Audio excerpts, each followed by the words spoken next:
Bienvenue dans une nouvelle vidéo les amis. Dans cette vidéo, je vais vous expliquer comment continuer à vous entraîner si vous avez des douleurs au coude. Si tu n'es pas encore abonné à la chaîne, je t'invite à le faire maintenant et à rejoindre ma liste email à travers laquelle tu recevras du contenu exclusif. Le lien est dans la description. Let's go!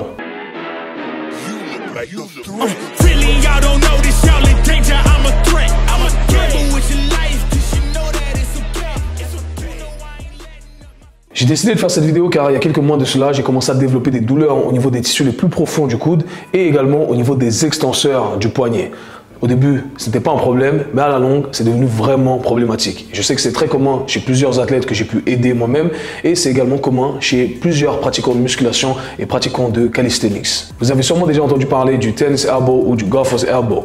En termes techniques, on parle ici d'épicondylite latérale ou épicondylite médiale. Des termes compliqués, tout ça pour vous dire que c'est la merde, on a mal au coude et malheureusement, on n'arrive rien à faire avec. La vérité, c'est qu'on a tous tendance à négliger ça jusqu'au moment où ça devient vraiment problématique. Malheureusement, je n'ai pas échappé à la règle. Je suis humain, je suis comme tout le monde. Malgré toutes les connaissances que j'ai sur le sujet, sur la rééducation de ces tissus, eh bien, j'ai laissé traîner cette douleur, cette petite douleur au départ qui est devenue vraiment problématique à la fin. Je suis arrivé au stade où je n'arrivais même plus à prendre une bouteille d'eau. Mais pas de panique parce que je sais exactement quoi faire. Je sais quel processus de pensée je dois adopter. Je sais exactement comment entamer mon processus de rééducation et je sais comment trouver des alternatives pour continuer à m'entraîner. Alors, tout ce dont j'avais besoin, c'était simplement d'un coup de pression pour me dire « Kev, là, tu n'as plus le choix. Il faut t'y mettre à 100%. » Et c'est ce que j'ai fait. Et dans cette vidéo, eh bien, je vais vous partager justement ce processus de pensée qui est important à garder en tête, peu importe la blessure que vous avez. Et je vais également vous présenter les alternatives que vous pouvez utiliser comme exercice afin de continuer à vous entraîner.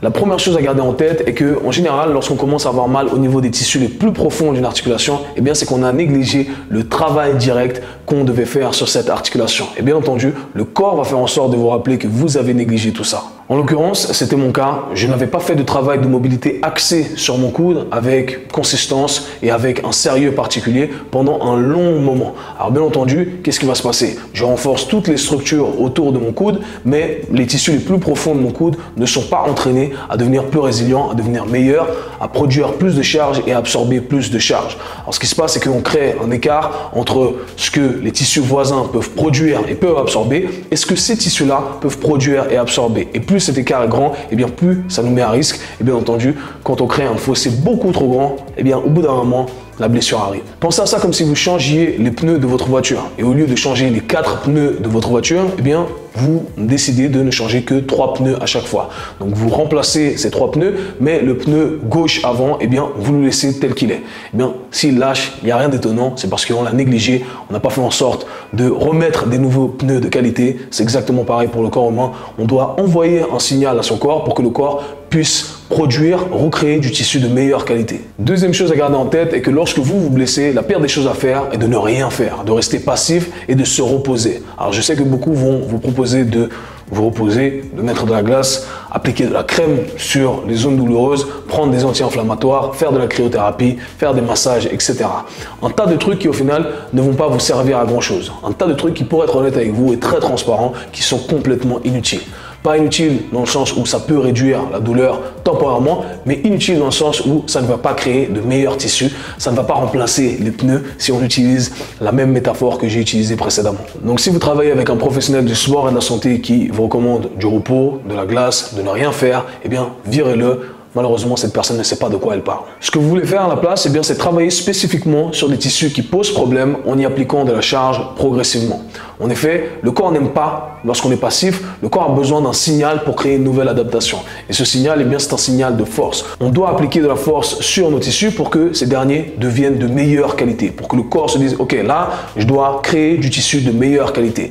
Bien entendu, on ne va pas rentrer dans les détails de comment le faire pour l'articulation du coude, car ça demanderait beaucoup de contenu. Et c'est sûrement ce que je vais vous partager à travers une formation qui viendra dans un futur proche. La troisième chose à garder en tête, et celle sur laquelle on va s'attarder principalement dans cette vidéo, est de trouver des alternatives, des variantes d'exercices afin de continuer à s'entraîner. Et ces entraînements doivent être faits en parallèle du processus de réhab spécifique qui adresse les tissus problématiques. Je sais que lorsqu'une blessure vient chambouler notre routine d'entraînement, eh bien on a tendance à être découragé. On ne peut plus faire les exercices qu'on aime tant faire, les exercices qu'on a l'habitude de faire. Peut-être qu'on était en pleine progression dans notre programmation et là, on doit s'arrêter complètement. Eh bien, sachez qu'on ne doit pas s'arrêter complètement, on doit simplement modifier 2-3 petits trucs. Trouver des alternatives qui vont nous permettre de quand même travailler sur les muscles sur lesquels on aimerait travailler, développer les choses qu'on aimerait développer. Ce qui compte, c'est de comprendre fondamentalement les choses. Et c'est ce que je vais vous proposer dans cette vidéo. Donc, commençons par les alternatives qui s'offrent à nous pour les exercices axés sur le bas du corps. En général, les exercices qui posent problème pour le bas du corps lorsqu'on a des douleurs au poignet ou au coude, eh bien, ce sont tous les exercices qui nous demandent de porter des charges. Comme je l'expliquais, j'arrivais à peine à porter une bouteille d'eau, donc on s'imagine bien que porter des haltères lourdes, ça va pas être possible. Donc, on a deux options qui s'offrent à nous ici. La première option est d'utiliser des machines. C'est la bonne occasion d'utiliser des alternatives sur des machines. Je ne peux pas faire de fente, mais je peux très bien faire un single leg press. Je peux très bien travailler sur des machines en isolation également.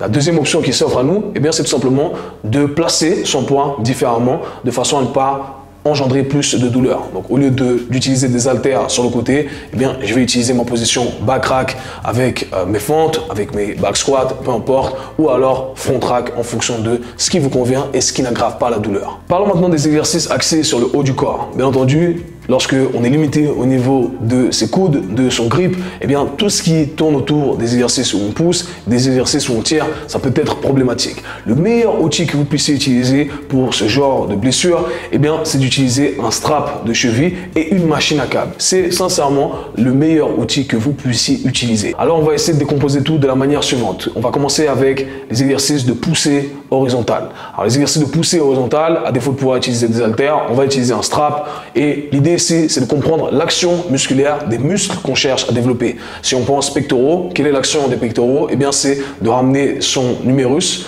l'os de son bras, vers le centre de son corps. Eh bien, on va tout simplement utiliser cette action-là, utiliser son strap et répliquer ce mouvement-là sous tension. On peut bien entendu travailler avec différents angles. On peut plutôt mettre l'accent sur l'angle en fin d'amplitude de mouvement ou alors en fin d'amplitude de mouvement lorsque les pectoraux sont étirés, comme sur un développé couché par exemple. Il y a plein d'options qui s'offrent à vous. Bien entendu, vous pouvez ajuster le tout en fonction de votre programme. Pour tout ce qui est du tirage horizontal, je vous invite à utiliser deux straps et à les attacher autour de votre coude.